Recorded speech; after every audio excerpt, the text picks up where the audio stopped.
Hi, I'm Max Keiser. This is the Keiser Report here in New York City. Some say the greatest city in the world. You just can't keep this city down. You can flood it, like we saw in Hurricane Sandy. You can hijack a couple of airplanes and knock down the Twin Towers, but it comes back. Keep on inventing the future, New York.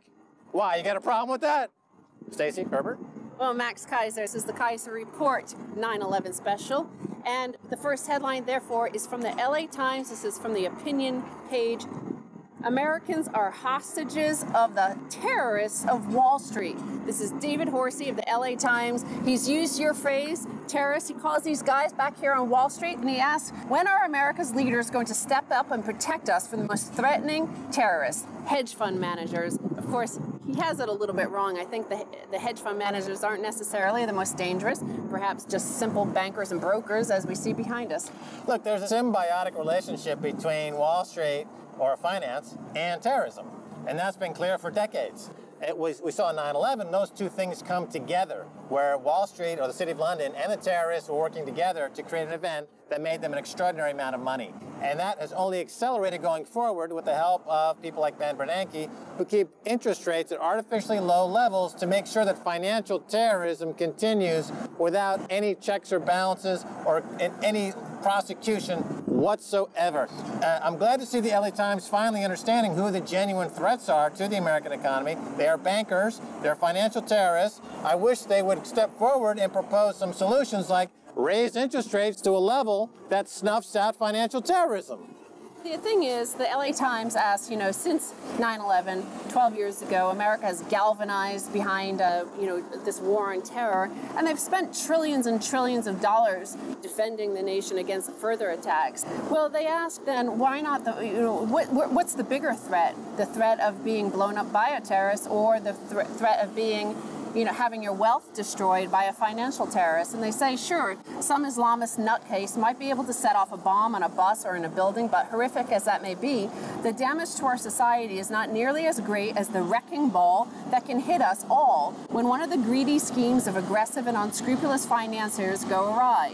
Yes, Islamic terrorists took down the World Trade Center in 2001, but the financial terrorists took down the world economy in 2008. Right, Lloyd Blankfein of Goldman Sachs or Jamie Dimon of JP Morgan, they're cut from the same cloth as a crazed, extremist, jihadi, bomb-wielding terrorist. One worships a theocracy, a misreading of a holy book, that being the extremists in foreign lands. People on Wall Street, they follow what's called market fundamentalism, a jihadist, extremist ideology that puts profits over people. They're willing to blow themselves up, people around them, for a quick buck. And I agree with the LA Times. Lloyd Blankfein is one of the biggest terrorists in the world today. Ben Bernanke is one of the biggest terrorists in the world today. Forget about the material damage to a couple of frickin' towers. Talk about the ideological terrorism of having lunatics running the American economy outside of Wall Street. That's what needs. I agree with the LA Times wholeheartedly. Yes, and Max, that was the East River Ferry, because I want you to know out there, we're actually live. We're not in front of a green screen. These are all the noises. That's the World Trade Center, the new one going up. That's the South Street Seaport, where Max used to live. Also was flooded, of course, during this Hurricane Sandy, as you mentioned. Big flood downtown. Well, of course, the financial district, one of the things that, you mentioned Lloyd Blankfein, he's always selling, right? Is that the mantra? Always be selling, always be closing. Always be selling, sell or be sold. You must sell or perish. You must securitize, resecuritize, financialize, hypothecate, rehypothecate, 24/7. You must always do this to prevent imploding into a black hole of your own nothingness. If Lloyd Blankfein wasn't selling something at this very second, he would implode into a speck of dust and we'd never see him again. That's why he needs to be stopped by raising interest rates higher, because that's the fuel that keeps the black hole of Lloyd Blankfein's criminal enterprise going. Well, that always be selling. We've seen this. When we were staying at this hotel here, I came down into the lobby and I saw the headlines. Look at this right here. Always be selling. They're selling the war on Syria. So I thought this was interesting as well for a 9/11 sort of special, because qui prodest from the war? Who profits? Qui bono, qui prodest. And one of the articles mentions a quote from Jonathan Feldman, who we've interviewed here on this show, the Teach-In, the Global Teach-In. And he says, he calls the protestors to wars. The peace movement has had no luck over the years. And he says he calls them protestors without portfolio. And I thought, in light of Wall Street having always a portfolio with which to sell whatever scam, whichever terrorism they have for the American people and the rest of the world, it's the protesters have no portfolio. Well, you mentioned a couple of things there. First of all, this idea that the war in Syria needs to be sold. In other words, there's no ideology behind it. There's no real politics behind it. There's no financial incentive to do it. It's financial suicide in many ways. It's financial terrorism or market fundamentalism, which needs to be sold. So, you know, in the UK, they put it before the Parliament. They voted it down. And America said, you need to resell it to Parliament. You didn't sell it right. As if democratic process is worthless. You just didn't sell it right. You got to put a nice chick on the hot cover of Syrian war, and it'll get sold. You know, this is the mentality that's bringing the empire of the U.S. into its eclipse. Well, they are selling weapons, because that was when the shock and awe, remember that in Iraq War? What happened the following day? There were massive billions of dollars of orders of those weapons that did that. We want those. The same thing here, because we see sales of weapons going on as a result of this. And I'll show you those headlines, but first I want to say the wrong weapons were in the hands of Syria, because this is the headline here: cost makes chemicals WMD of choice for shrinking group of rogues. One reason for the appeal of chemical weapons is cost. Because they are relatively easy to make, chemical agents cost a fraction of the investment needed to develop nuclear arms. So they talk about this treaty that was brought in first in 1925. It was, you know, there was an international treaty on chemical weapons, and that was because of the Germans in World War I. And however, you were allowed to manufacture them, but from 1993, you're not allowed to even manufacture a stockpile because, of course, the nuclear powers now had a better, stronger weapon, so they criminalized the chemical weapons, but they had the nuclear weapons, and those are the special treaty that they're allowed to stockpile and build these things. Right, the chemical weapons as weapons of mass destruction are the methamphetamine of the weapons world. You know, methamphetamine or crank or speed or other popular street names, is cheap because you can make it by the gallon, make it by the barrel cheaply in Mexico, bring it into America, get the kids hooked on. You know, when I was a kid, we had it easy. We just got a tube of airplane glue, you know, sniffing glue. You know, those were the good old days. But today, you got to go to the whole methamphetamine lab, cook it up, you know, watch Breaking Bad. Same thing with chemical weapons in Syria and around the world. It's a cheap way for Obama to murder kids. Remember that. Obama murders kids cheaply. He doesn't even respect the kids enough to blow them up with an atomic weapon. He disrespects Syrian children so much, he kills them with cheap chemicals. What a putz this Obama is. Now, of course, there are international treaties as well on cluster bombs, for example, but the U.S. has not signed on to this. So therefore, cluster bombs are okay.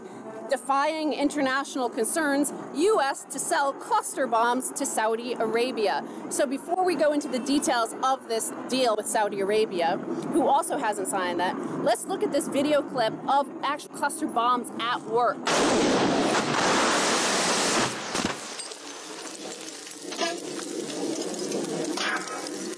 So those are cluster bombs in action. As you see, very, very deadly and violent. And the U.S. has signed a $641 million deal to send 1,300 of those cluster bombs to the Kingdom of Saudi Arabia. Yeah, well, some ask, was 9/11 justified?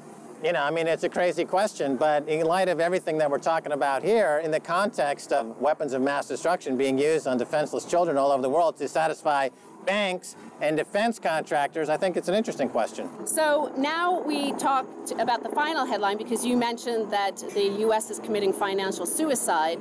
And this is in the final headline about this financial war, financial terrorism, and it's taking in the major players as well, the Al-Qaeda of finance, and that's S&P calls U.S. lawsuit retaliation for stripping AAA rating. The U.S. government filed a lawsuit against S&P in February, remember, and accusing them of inflating ratings to win more fees from issuers and failing to downgrade ratings for collateralized debt obligations, despite knowing they were backed by dodgy mortgages. Now, Standard & Poor's has now blasted back the U.S. government, saying that the $5 billion fraud suit against them is just retaliation for its 2011 downgrade of U.S. debt to AA from AAA.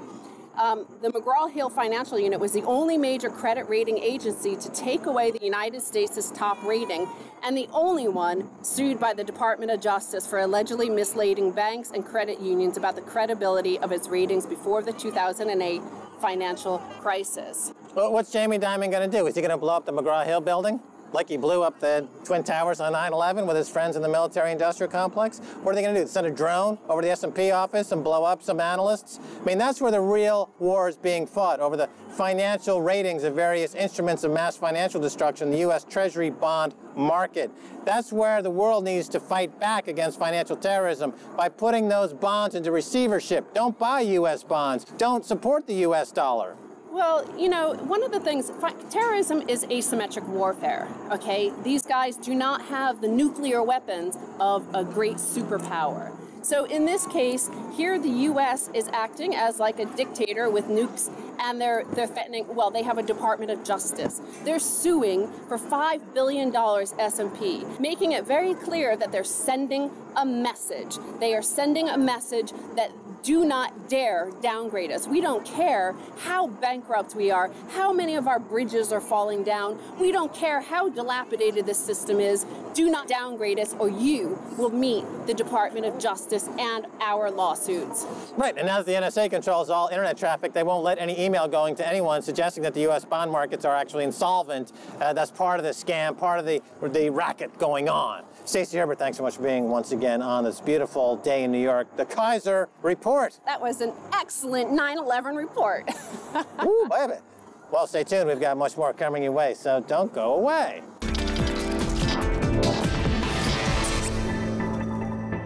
Welcome back to the Keiser Report. I'm Max Keiser. Yeah, we're still in New York City. You got a problem with that? All right, let's talk to Lee Camp. He's got this whole series on YouTube called Moment of Clarity, and he just got back from the Edinburgh Fringe Comedy Festival. You are really the hottest comedian of the moment, Lee. Thank you. Did my agent send you that? All right, Lee Camp, why is it more dubious than Scientology that America would want to rescue Syria? Well, years ago, before L. Ron Hubbard started a religion, he said that the way to make $1 million is to create a religion. He then went on to create a religion. Now that's similar to what's happening here in Syria, because General Wesley Clark, years ago, in speeches, in interviews, said the Pentagon told him, people at the Pentagon told him, we were going into 7 countries. It was like Syria, Lebanon, Libya, Iraq, Iran, or upending them in some way. And now we're doing it. So the question is, do you believe L. Ron Hubbard when he says, oh, I'm creating this religion because it's the real religion, right? Tom Cruise is the burning bush and Will Smith is the Virgin Mary. Do you believe him? Well, that's similar to believing the idea that we're only going into Syria for humanitarian reasons. All right, Lee Camp, you know, we're not far away from Wall Street and where bankers hang out, like bankers from Goldman Sachs. Goldman Sachs, headed up by financial terrorist #1 Lloyd Blankfein, recently said that the upside of the war against Syria is that it would break fiscal gridlock, partisan bickering over the debt ceiling. So he sees a lot of upside to murdering poor Syrian children with chemical weapons. Yeah. Your moment of clarity on this. Yeah, there's a lot of benefits to murdering people, and I'm surprised we aren't talking about those. I mean, this is insane. This is like listening to what they want, what Goldman Sachs wants. It really is like listening to the leeches on a dying man's skin, like checking in with the leeches. Well, what do you guys want? What would make you happier? I mean, the idea that of course that's all they give a crap. They don't care how many people are foreclosed on, how many people's lives destroyed, as long as it's making some good money for them. Yeah, that the words coming out of Blankfein's mouth is like the equivalent of the Ebola virus.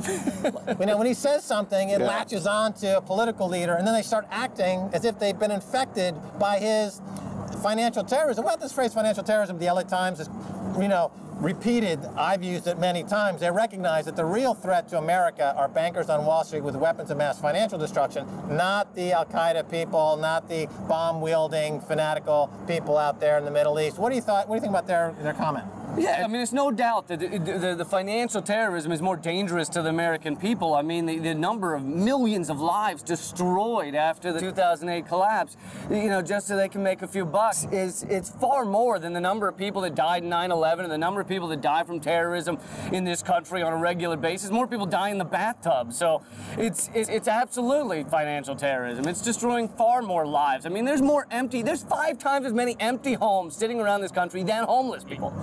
All right, I'm going to introduce this now. This is the marshmallow gun. Just hold it. Don't fire it yet. Are you turning me into Carrot Top? Is that what you're trying to do? No, I use props, you know, and I've gotten worldwide recognition for this. Now, this is the marshmallow gun that we use to stop bankers, according to Eric Holder. He fires marshmallows at them, and we're going to use this later on in the broadcast. I just want you to hold it and get familiar with it, because you're going to be the shooter. I thought they were too big to marshmallow. Well, that could be a whole nother topic. We're going to get into that. Now, the U.S. has just concluded a deal to sell Saudi Arabia nearly $1 billion worth of cluster bombs. Is this really all about war and weapons monopolies, Lee Camp?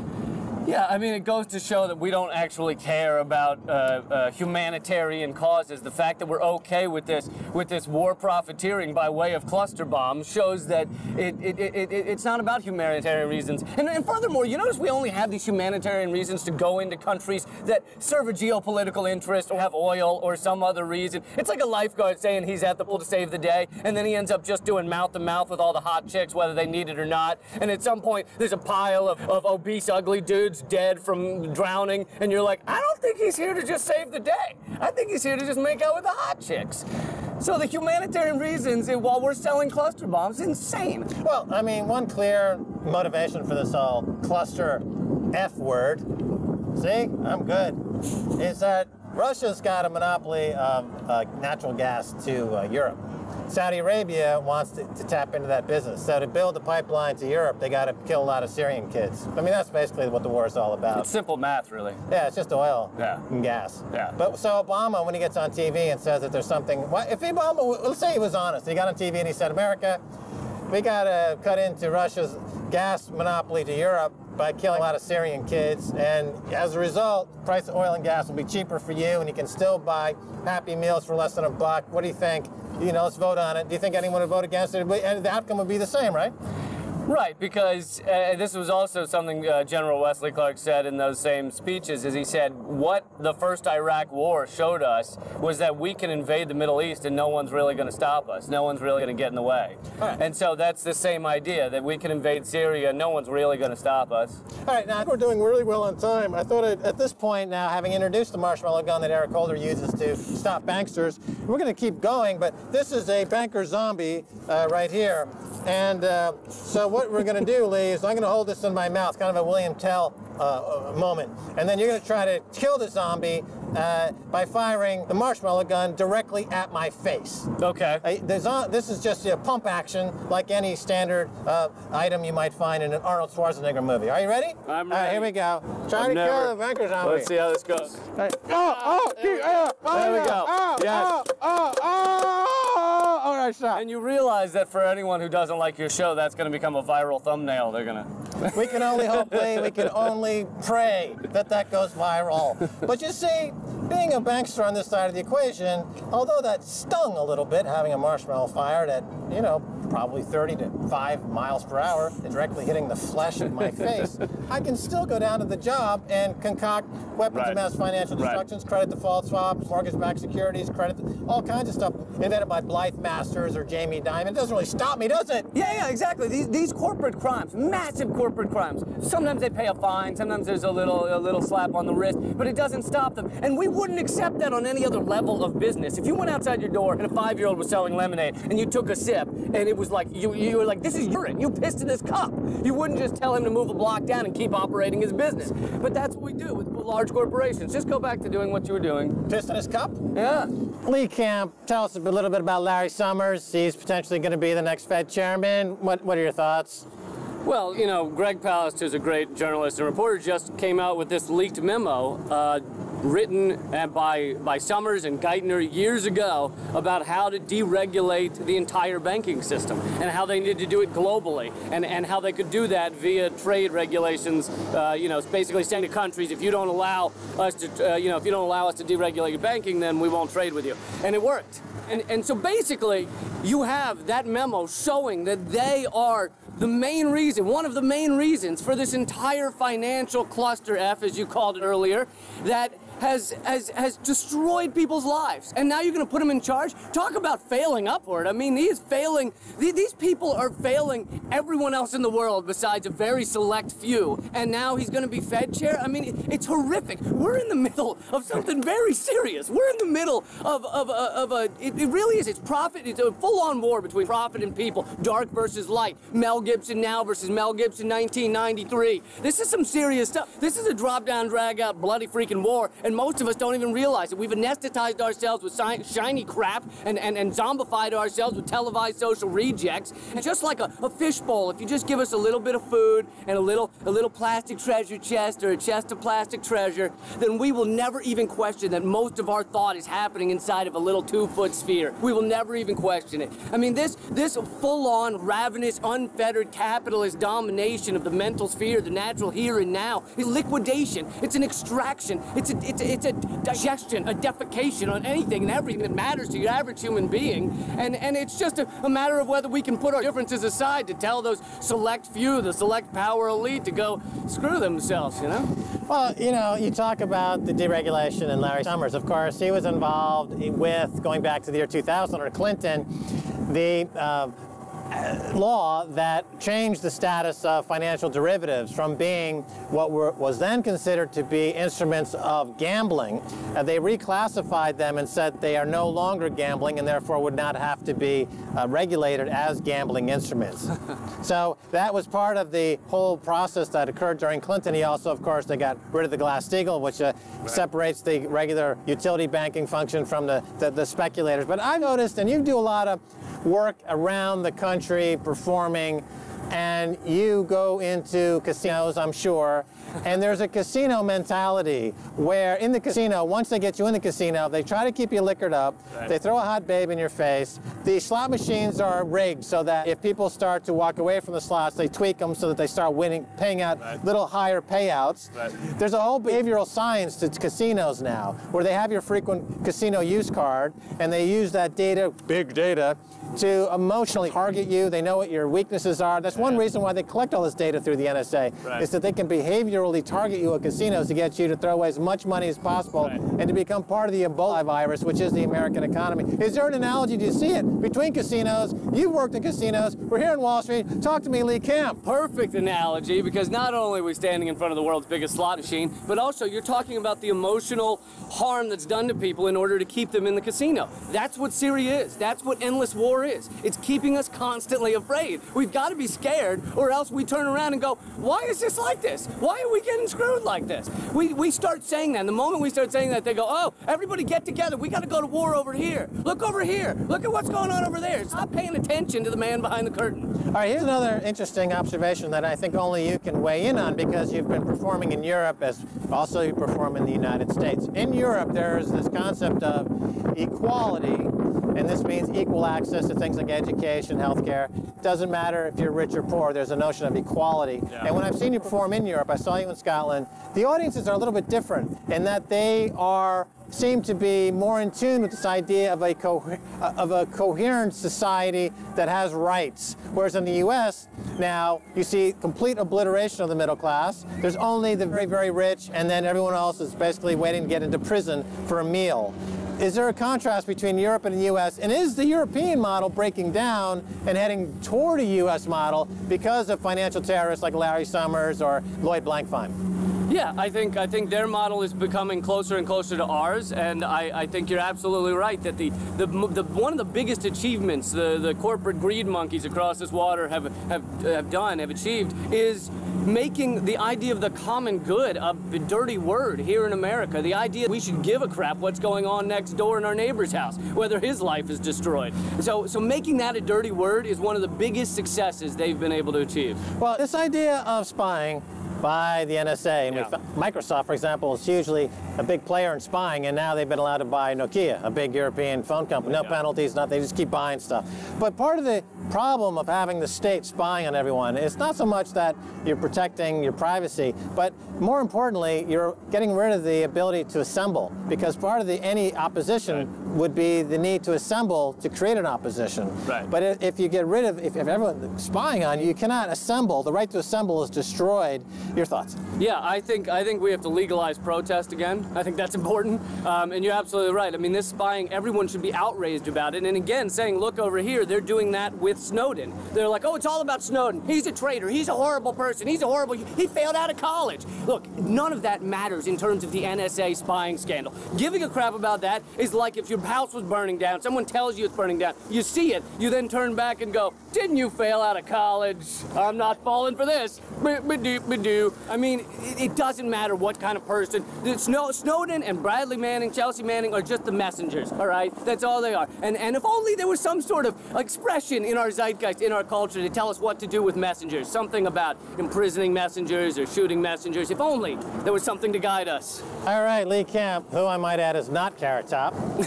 Thanks so much for being on the Keiser Report. And I want you to tune into Moment of Clarity on YouTube. Yes. And that's going to do it for this edition of the Keiser Report with me. I mean, you're really taking that Carrot Top comment to heart, Lee. It's the only time I get to use a prop. Well, and that's going to do it for this edition of the Keiser Report with me, Max Keiser, and Stacy Herbert. I want to thank my guest, Lee Camp. If you want to send us a tweet, do so. Just go to Twitter and find us on Keiser Report. I want to thank Stacy Herbert. Until next time, this is Max Keiser saying bye, y'all.